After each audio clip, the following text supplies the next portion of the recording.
राधे राधे सभी को। मैं इस वीडियो में आपको मौनी अमावस्या की कथा सुनाने जा रही हूँ, जो कि लिरिक्स सहित हमने हिंदी में लिखी भी है, आप लिखित में पढ़ भी सकते हैं। पौराणिक कथाओं के अनुसार कांचीपुरी में एक ब्राह्मण अपनी पत्नी धनवती, 7 बेटों और बेटी गुणवती के साथ रहा करता था। उस ब्राह्मण का नाम देवस्वामी था।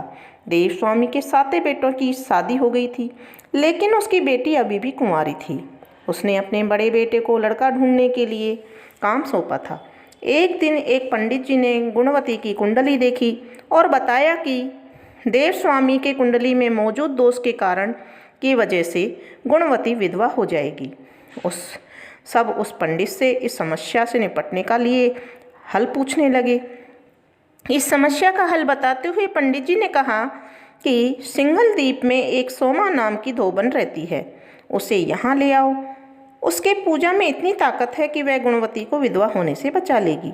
पंडित के कहने पर देवस्वामी का छोटा बेटा और गुणवती सोमा को लाने के लिए चले गए। रास्ते में सागर पार करने के बाद थके हारे उन्हें एक पेड़ मिला। वह दोनों उस पेड़ के नीचे आराम करने लगे। उस पेड़ पर एक गिद्ध का घोंसला भी था। उस घोंसले में गिद्ध के बच्चे थे, जो गुणवती और उसके भाई की बातों को सुन रहे थे। जब गिद्ध ने अपने बच्चों को खाना खिलाने की कोशिश की तो वह बच्चे खाना खाने से मना कर दिए और बोले कि पहले इन दोनों इंसानों की मदद कीजिए, तभी हम खाना खाएंगे। अपने बच्चों की जिद मानकर उस गिद्ध ने गुणवती और उसके भाई को सिंघल द्वीप में छोड़ दिया, जहाँ सोमा का घर था। अब दोनों भाई बहन सोमा को खुश करने के लिए तरकीब सोचते रहे। हर सुबह दोनों भाई बहन सोमा का घर साफ करके लीपा पोती करते थे। सोमा ने अपने बहुओं से इस बारे में पूछा, लेकिन उसकी बहुओं ने उनसे झूठ बोला कि वह साफ सफाई करती हैं। सोमा चालाक थी।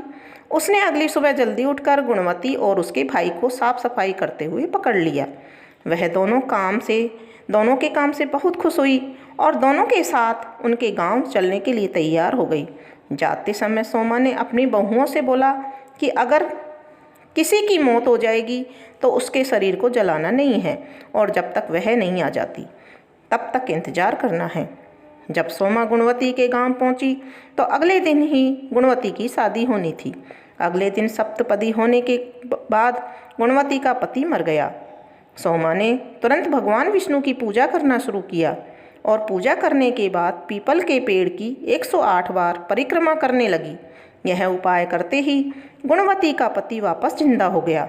जब सोमा अपने घर वापस लौटी तब उसे पता चला कि उसका पुत्र जामाता और उसका पति मर गया है। सोमा ने ठीक वैसा ही किया जैसा उसने गुणवती की शादी में किया था। भगवान विष्णु जी की पूजा करने के बाद वह पीपल के पेड़ की 108 परिक्रमा करने लगी। ऐसा करने से उसका पति और पुत्र दोनों ही जिंदा हो गए।